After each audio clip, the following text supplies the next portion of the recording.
चिंतन श्री गुरुदेव दत्त श्री स्वामी समर्थ। नमस्कार मित्रांनो, प्रज्ञाच मराठी गृहिणी या युट्यूब चॅनलमध्ये मी प्रज्ञा तुमचं अगदी मनापासून स्वागत करते।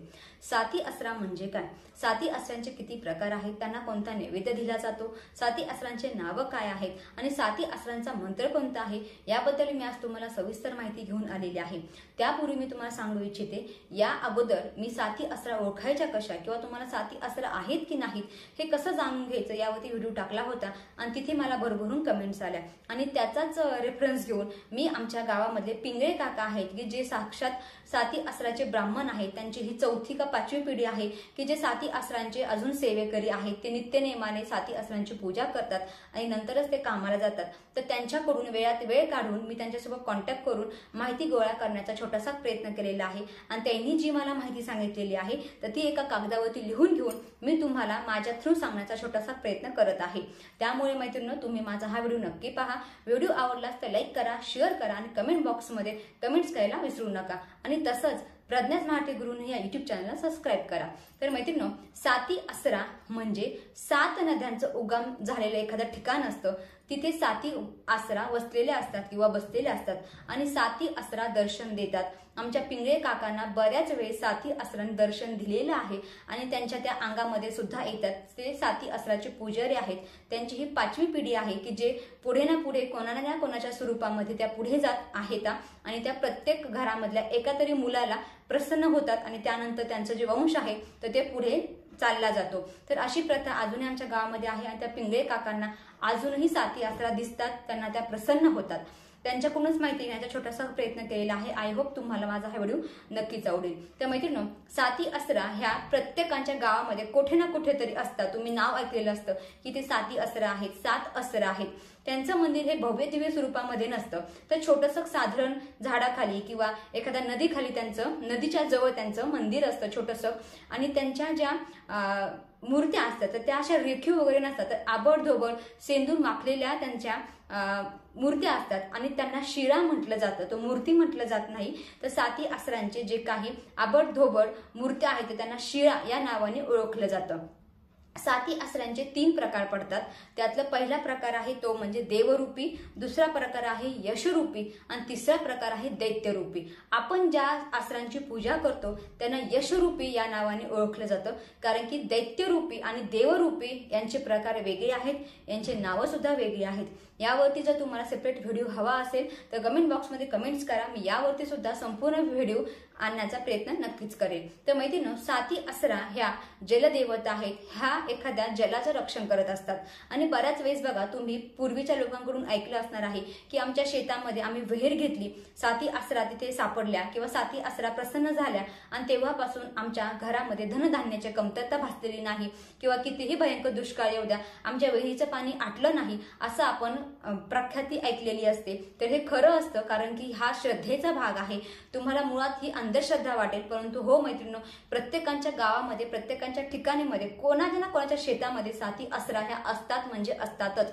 साती असरा ह्या विहिरीच्या ठिकाणी असतात, जलाशयाच्या ठिकाणी असतात किंवा तलावाच्या ठिकाणी सुद्धा असतात। जिथे 3 रस्ते फुटलेले असतात तिथे सुद्धा साती असरांचं स्थान असतं आणि जिथं 7 नद्यांचा उगम एका ठिकाणी होतो तिथे सुद्धा साती असरा असतात आणि त्या साती असऱ्या ह्या वेगवेगळ्या भागामध्ये वेगवेगळ्या नावाने ओळखल्या जातात, वेगवेगळ्या त्यांचे स्वरूप असतात, वेगवेगळे त्यांचे रूप असतात। तर साती असऱ्यांचे नाव प्रत्येक भागामध्ये वेगवेगळे असतात। कोणाच्या भागामध्ये त्यांना साती असरा म्हटलं जातं, कोणाच्या भागामध्ये त्यांना 7 असरा म्हटलं जातं, कोणाच्या भागामध्ये त्यांना अप्सरा म्हटलं जातं, तर कोणाच्या भागामध्ये त्यांना मळगंगा किंवा माऊलाई या नावाने सुद्धा ओळखलं जातं आणि बऱ्याच भागामध्ये 7 बाया म्हणून सुद्धा त्यांना ओळखलं जातं। साती असऱ्यांचा नैवेद्य कसा असतो आज याबद्दल मी तुम्हाला थोडक्यात माहिती सांगण्याचा छोटासा प्रयत्न करते। त्यांचा नैवेद्य हा 3 स्वरूपामध्ये असतो। एक तर त्या गोड्या पदार्थ खाणारे असतात, दुसरा त्यांचा प्रकार असतो त्या म्हणजे मांसाहारी असतात आणि तिसरा प्रकार हा मिश्र स्वरूपामध्ये असतो।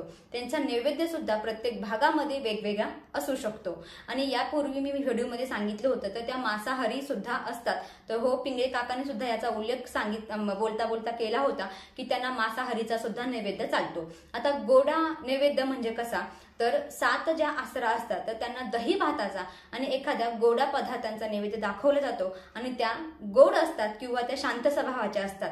जेव्हा 7 आसरांना नैवेद्य दाखवला जातो तेव्हा केळीच्या पानावरती त्यांना नैवेद्य दाखवला जातो. ज्या गोड्या आहेत त्या आसरांना केळीच्या पानावरती दही भात आणि एखादा गोड पदार्थ ठेवून 7 आसरांचा मान सन्मान केला जातो. आणि ज्या दुसरा प्रकार आहे 7 आसरांच्या नैवेद्याचा तर तो मांसाहारी प्रकार आहे. तर त्यांना फक्त मांसाहारीच पदार्थांचा नैवेद्य चालतो आणि त्यांना ताटामध्ये त्यांचा नैवेद्य दिला जातो. आणि तिसरा प्रकार आहे जो मिश्र नैवेद्य आहे तर त्यांना गोडही पदार्थांचा चालतो, मांसाहारीही चालतो आणि तिसरा पदार्थ म्हणजे पुरणपोळीचाही चालतो. आणि बऱ्याच वेळेस तुम्ही पाहिलं असेल की तुमच्या जर आईला किंवा सासूंना किंवा तुमच्या गावामध्ये जर कुठेतरी 7 आसरा असतील तर त्यांच्या सवासना घातल्या जातात आणि त्यांना पुरणपोळीचा नैवेद्य केला जातो, म्हणजे त्या मिश्र स्वरूपामध्ये असतात. आता आपण ज्या आसरांची पूजा करतो तर त्या यशरूपी स्वरूपामध्ये असतात आणि त्यांची नावं सुद्धा वेगवेगळी, त्यांना 7 नावे आहेत. तर त्याचा व्हिडिओ तुम्हाला हवा असेल ना वेगवेगळ्या नावांचा किंवा यशरूपी, दैत्यरूपी आणि देवरूपी यांचे जर तुम्हाला नावं हवी असतील तर कमेंट बॉक्समध्ये कमेंट्स करा. मी यावरती व्हिडिओ आणण्याचा नक्कीच प्रयत्न करणार आहे. आता त्यानंतर मैत्रिणींनो 7 आसरांचा मान सन्मान कशा पद्धतीने करायचा असतो तर त्यांच्या सवासना घालायचा असतात. वर्षातून एकदा जसं आपण कुलदेवताचं दर्शन करतो अगदी तसंच तुम्हाला तुमच्या गावी गेल्यावर त्यांचं दर्शन करायचं असतं. आणि बऱ्याच वेळेस बघा आपल्या घरामध्ये जर कोणतरी आजारी असेल किंवा गौर आला, ताप आला, तापीने खूप फणफणलं आणि काहीही दवाखाना करून बरं होत नाही, अशा वेळेस आपली आई किंवा आपली आजी सहज म्हणून जाते की अगं गावाच्या आसरांचं त्यांना दर्शन देऊन आण. आणि काय चमत्कार होतो बघा, जेव्हा आपण त्या आसरांचं दर्शन घेऊन येतो तेव्हा क्षणामध्ये आपला आजार बरा होतो. तर ही पूर्णपणे श्रद्धा आहे आणि असं बऱ्याच वेळेस झालेलं आहे. आणि बऱ्याच वेळेस बघा जर तुम्हाला लवकर संतती प्राप्त होत नसेल तर 7 आसरा आहेत का असं पहा, असं आपल्याला सांगितलं जातं. कारण की जर तुम्हाला 7 आसरा असतील तर तुम्हाला पुत्रप्राप्ती होण्यासाठी किंवा संतती प्राप्ती होण्यासाठी खूप त्रासदायक असतात. जोपर्यंत त्यांचा मान सन्मान आपण करत नाही, जोपर्यंत त्यांना आपण स्वीकारत नाहीत तोपर्यंत ते आपल्या पिच्छा सोडत नाहीत असं म्हटलं जातं. आणि हे खरं आहे, ही पूर्णपणे श्रद्धेचा भाग आहे. आता त्यानंतर त्यांचा मंत्र कोणता आहे तर 7 आसरांचा मंत्र मला पिंगळे काकांनी सांगितला. तर जेव्हाही ते स्नान घालतात त्यांच्या आसरांना किंवा 7 आसरांना स्नान घालतात तेव्हा ते सप्तदेवी नमो नमः, सप्तदेवी नमो नमः, सप्तदेवी नमो नमः असं म्हणत ते अखंडपणे दिवाबत्ती होईपर्यंत त्यांना नैवेद्य देऊपर्यंत ते सप्तदेवी नमो नमः या मंत्राचाच उच्चार करत असतात. आणि दुसरा त्यांनी एक मंत्र सांगितलेला आहे तर तो असा आहे 7 आसरा नमो नमः, हा एक त्यांचा मंत्र आहे. जर तुम्हालाही 7 आसरा असतील तर तुम्ही सुद्धा या मंत्राचं नामस्मरण करू शकता.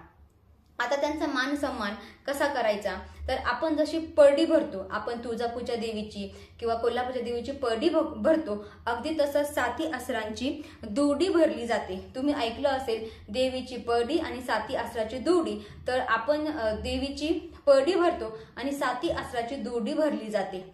आता जर तुम्ही अगदी जवळून तुमचं लग्न पाहिलं असेल, मी माझं लग्न जवळून पाहिलेलं आहे त्यामुळे मी सांगते की जेव्हाही आपल्या घरामध्ये शुभ कार्य असतं, लग्न असतं किंवा कोणतंही शुभ कार्य असतं तेव्हा आधी मान सन्मान 7 आसरांना दिला जातो आणि त्यानंतर आपल्या कार्याची सुरुवात झालेली असते. आता माझ्या लग्नाच्या वेळेस सुद्धा जेव्हा आम्हाला चुडा भरतो तर त्या दिवशी माझी आई सकाळी उठून पुरणपोळीचा स्वयंपाक करून आधी गावी गेली होती, तिथं 7 आसरांना नैवेद्य दाखवला, त्यांना चुडा भरला, त्यांना बांगड्या अर्पण केल्या आणि नंतर संध्याकाळी माझा चुडा भरण्याचा कार्यक्रम झाला होता. म्हणजे जरी तुमच्या घरामध्ये श्रद्धा अंधश्रद्धा जरी पाळत नसते तरी सुद्धा जेव्हा शुभ कार्य असतं तेव्हा सगळेजण 7 आसरांचं दर्शन घेतात, त्यांना मान सन्मान देतात, त्यांच्यापाशी पत्रिका ठेवतात आणि नंतर तुमच्या शुभ कार्याला प्रारंभ करतात. त्यामुळे तुम्ही जवळून जर तुमचं लग्न पाहिलं असेल किंवा तुमच्या कुटुंबाचं कोणाचं लग्न पाहिलं असेल तर 7 आसऱ्याला जाऊन त्यांचा मान सन्मान केल्याशिवाय कोणत्याही शुभ कार्याची सुरुवात केली जात नाही, हे तुम्हाला सुद्धा माहिती असणार आहे. तर मैत्रिणी अशा पद्धतीने मी आज तुम्हाला 7 आसराची थोडक्यात माहिती सांगण्याचा छोटासा प्रयत्न केलेला आहे. व्हिडिओ कसा वाटला कमेंट बॉक्समध्ये नक्की कळवा. व्हिडिओ आवडला तर लाईक करा, शेअर करा आणि तुमच्या जर काही कमेंट्स असतील तर कमेंट बॉक्समध्ये कमेंट्स करायला विसरू नका. आणि प्रज्ञाच मराठी गृहिणी या युट्यूब चॅनलला सबस्क्राईब करा. अवधूत चिंतन श्री गुरुदेव दत्त. श्री स्वामी समर्थ. जय जय स्वामी समर्थ.